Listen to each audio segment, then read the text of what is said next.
My dear students, we continue with our topic Inklings from the Dark. And today we will discuss the summary of this poem. तो जैसा कि आपको पता है कि जो पोइम है इंकलिंग्स फ्रॉम द डार्क, ये असल में एक कश्मीरी नज़म जिसका नाम है पाई छु जुल्मत वज़न, जो रहमान राही ने कश्मीरी में लिखी है, इसी का इंग्लिश ट्रांसलेशन है और जो ट्रांसलेशन किया है प्रोफेसर जी.आर. मलिक ने। तो इंकलिंग्स फ्रॉम द डार्क ओरिजिनली एक कश्मीरी नज़म है जिसका नाम है पाई छु जुल्मत वज़न, और जो मशहूर कश्मीरी शायर रहमान राही ने लिखी है, और इंकलिंग्स फ्रॉम द डार्क इसका इंग्लिश ट्रांसलेशन है जो प्रोफेसर जी.आर. मलिक ने किया है। तो हमने पढ़ा है पिछले दूसरे और तीसरे पार्ट में कि जो ये पोइम है इसमें 3 स्टेंजाज हैं।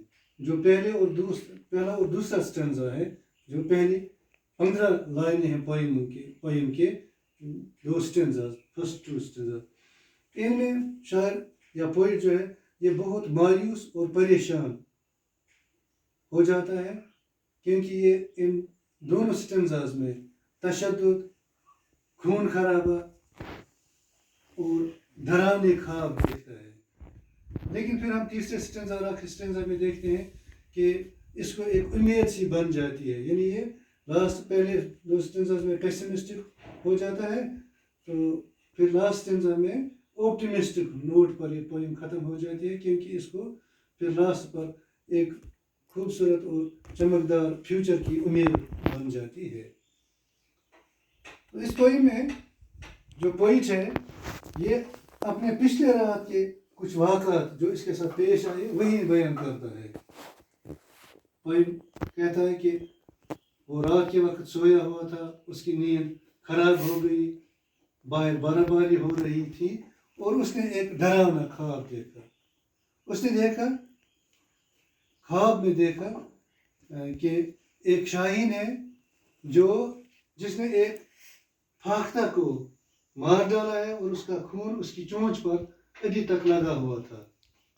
शायर ये भी देखता है, पोइट ये भी देखता है कि जो शाहीन है उसके जो पर हैं वो पहाड़ों पर बिखरे हुए हैं, इधर उधर फेंके गए हैं। तो ये देखकर शायर को बहुत खौफ महसूस होता है, उसकी नींद खराब हो जाती है, वो बिस्तर में दूसरी तरफ मुड़ जाता है। लेकिन वह दूसरी तरफ मुड़ते मुड़ते वो एक और डरावना चीज़ देखता है, वो एक बहुत बड़ा ओपनिंग देखता है जो बहुत गहरा होता है और जहाँ बहुत ही अंधेरा होता है। अब पूरी तरह पोइट नींद से जाग जाता है और बिस्तर में बैठ जाता है। लेकिन जैसे ये बिस्तर में बैठ जाता है ये फिर डर जाता है, क्योंकि ये खिड़की से बाहर इसके कानों में कुछ छोटी छोटी हल्की सी आवाज़ें आती है, जैसे कोई कानाफूसी कर रहा है। तो इससे इसके खौफ में और इजाफा होता है। इतना ही नहीं, वो जब देखता है तो वो अपने कमरे में जहाँ पर उसका फेरन लटका रहता है वहाँ वो एक बिल्ली को देखता है। इससे उसके खौफ में और ज़्यादा इजाफा हो जाता है। इसी खौफ और परेशानी के आलम में उसके जिस्म में बहुत ज़्यादा सर्दी महसूस होती है, क्योंकि बाहर बर्फबारी भी हो रही है। तो इस सर्दी से बचने के लिए थोड़ी गर्मी हासिल करने के लिए वो अपने लिहाफ या अपने कंबल को ऊपर खींचता है।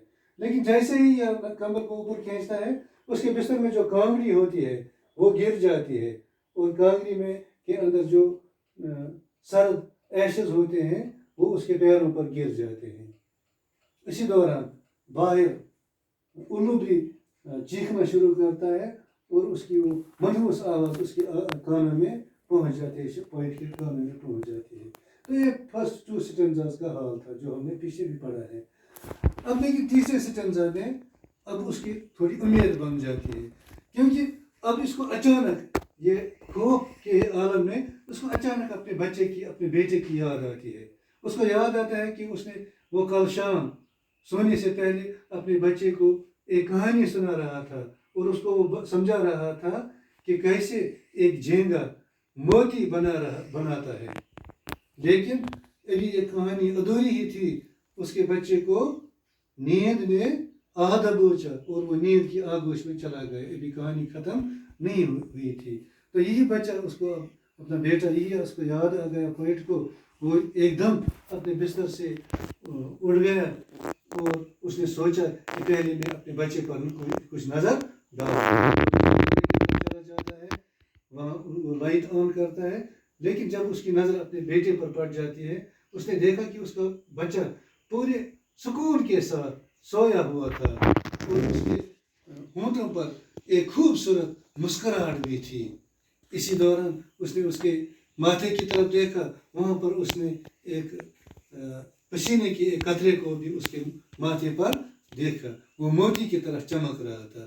اب شاعر کو یہ اندازہ ہو گیا کہ شاید میرا بچہ میرا بیٹا جو شام کو ادھوری کہانی رہ گئی تھی تو اسی کا وہ اینڈ دیکھ رہا ہے. اور وہ دیکھ رہا ہے کہ جو جھینگا ہے اس نے شاید آخر کار موتی پیدا کیا ہے, موتی بنا لیا ہے اور اس کی نشانی اس کے بچے کے اس کے بیٹے کے ماتھے پر ہے جہاں پر وہ پسینے کا قطرہ اچانک ظاہر ہو گیا تھا. تو یہ اس پوئم کی سمری ہے. Students, we now know that the poem Inklings from the Dark has been written originally in Kashmiri under the title Pai Cho Zulmat Wazan by Rahman Rahi and translated into English by Professor G.R. Malik. The poem begins on a depressing and pessimistic note with violence and bloodshed as its main features, but ends on an optimistic note with a promise of bright and beautiful future full of hope.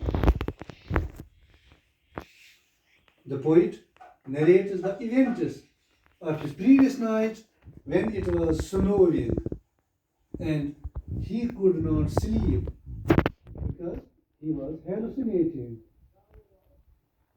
He saw an eagle spilling the blood of a dog whose feathers were scattered over mountains.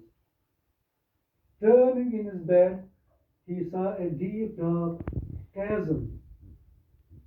He sat up in the bed and heard frightful whisperings from outside.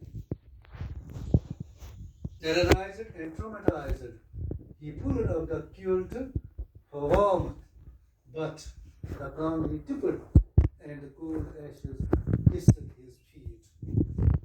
Outside, the owl started its ominous hooting. Suddenly, the poet remembered his son, who had fallen asleep while listening to the tale of the oyster's toil in making a pearl. He got up from the bed and went to see his son. The boy was sleeping peacefully with a charming smile on his lips and a drop of sweat on his forehead. The poet surmised that his son was dreaming of the rest of the tale when the oyster finally bears a pearl. With this, we complete the summary of the poem Inklings from the Dark, written in Kashmiri by Professor Rahman Rahi and translated into English by Professor G.R. Malik. Thank you.